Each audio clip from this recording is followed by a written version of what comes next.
porté en pied. Il paraît même plus grand que nature et se retrouve comme sur une scène de théâtre avec une position de jambes assez élégante qui lui donne une prestance de danseur. Donc le bras gauche a le coude qui revient en fait vers nous et la main droite, elle, tient le sceptre qui est disposé sur un coussin, alors qu'on peut aussi appeler un carreau du fait de sa forme. Si on lit la photographie officielle du président Macron, sa posture, elle est parfaitement centrée, mais il se trouve debout, de face, s'appuyant légèrement sur le bureau et avec des mains appuyées fermement. La posture résonne surtout par la frontalité et une relative symétrie qui va s'organiser en fait autour de la figure. Quand on voit un petit peu le visage,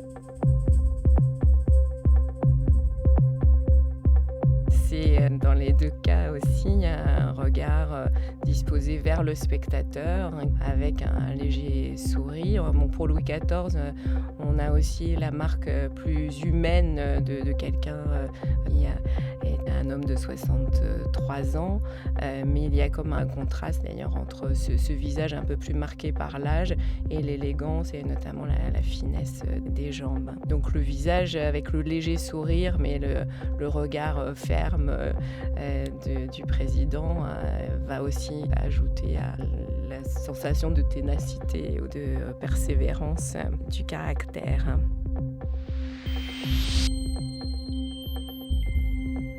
Le manteau donc royal bleu azur porté lors du sacre avec ses fleurs de lys brodées d'or. La fourrure d'hermine est mise en valeur en fait et permet aussi tout un mouvement, un jeu de plis qui s'accorde à la théâtralité de l'ensemble. Il porte donc des bas de soie blanc jusqu'à des souliers qui attirent l'attention. Alors si on remonte, il porte également un collier qui reflète un ordre de chevalerie, qui est l'ordre du Saint-Esprit. Et enfin, l'épée est également importante, même si elle n'apparaît qu'en partie. Mais cette épée, elle est aussi celle qui est remise par l'archevêque de Reims. C'est un insigne royal très important, dite la Joyeuse. Et elle implique aussi une oblique qui va nous guider vers certaines lignes du tableau que l'on retrouve notamment dans les rideaux et qui équilibre avec la verticalité du roi. Et c'est un peintre Rigaud qui va savoir très bien jouer et des couleurs et des matières, donner une sorte d'illusion de la réalité par la virtuosité. Monsieur Macron porte un vêtement beaucoup plus sobre qui va permettre aussi de faire ressortir les couleurs comme celles des drapeaux. C'est notamment le contraste des blancs et des bleus qui apparaissent et la cravate ne fait qu'insister sur l'axe central et la symétrie en fait de la composition de la photographie.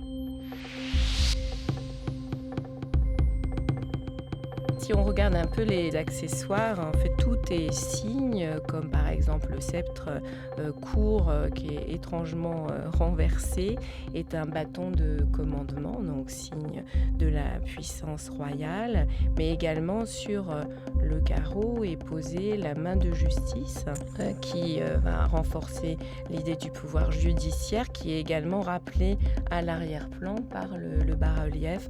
Et entre la main de justice et ce relief, la couronne est également bien présente, couronne fermée de vermeil qui est un signe puisqu'elle n'est pas disposée sur la tête du roi, mais elle est tout de même bien présente. Donc pouvoir militaire avec l'épée, pouvoir judiciaire avec cette main sont aussi des insignes royaux qui rappellent le pouvoir, mais aussi les liens avec l'Église au moment notamment du couronnement. La pendule qui peut rappeler combien le temps est compté et que le président se doit d'être maître du temps. Et les livres des mémoires de Charles de Gaulle, fondateur de la Ve République. Et c'est le livre qui est ouvert et les deux ouvrages fermés de l'autre côté sont Le Rouge et le Noir de Stendhal et Les Nourritures terrestres d'André Gide et un coq gaulois qui est en fait le décor d'une sonnette va se refléter dans deux iPhones qui montrent une forme de rencontre entre une tradition bien ancrée du coq gaulois et d'une modernité qui montre l'adaptation aussi à de nouvelles technologies.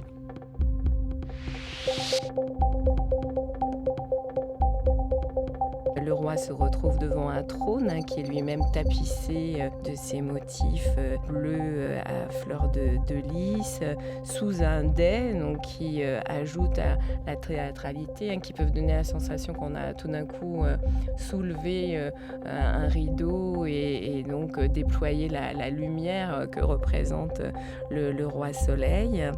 Tout va concourir par ce décorum à magnifier la présence du roi et à faire de ce portrait le portrait de la monarchie absolue de droit divin et qui deviendra par son apparat et sa présentation, le type même du portrait royal. Et en fait, il ne sera même pas oublié ensuite à partir de la Troisième République. Alors, le président Macron, lui aussi, a joué du décor, étant à l'intérieur dans le bureau, mais la fenêtre ouverte ouvre donc vers un espace à la fois par les arbres, mais aussi le ciel qui va surmonter le visage. Sa position centrale vient signifier aussi par les drapeaux, donc les couleurs du drapeau français et du drapeau européen, bleu et or, qui pourrait rappeler d'autres couleurs que l'on a pu déjà observer. Donc le ciel lumineux qui s'ouvre autour de sa tête et aussi une sorte d'ouverture de perspective qui fait que le travail se mêle à une notion d'ouverture sur le monde. Alors, dans le cas de Louis XIV, en tout cas, il y a cette idée qui se met en place de distinguer ce qui est le corps humain, donc le corps de l'homme, et le corps de la fonction royale.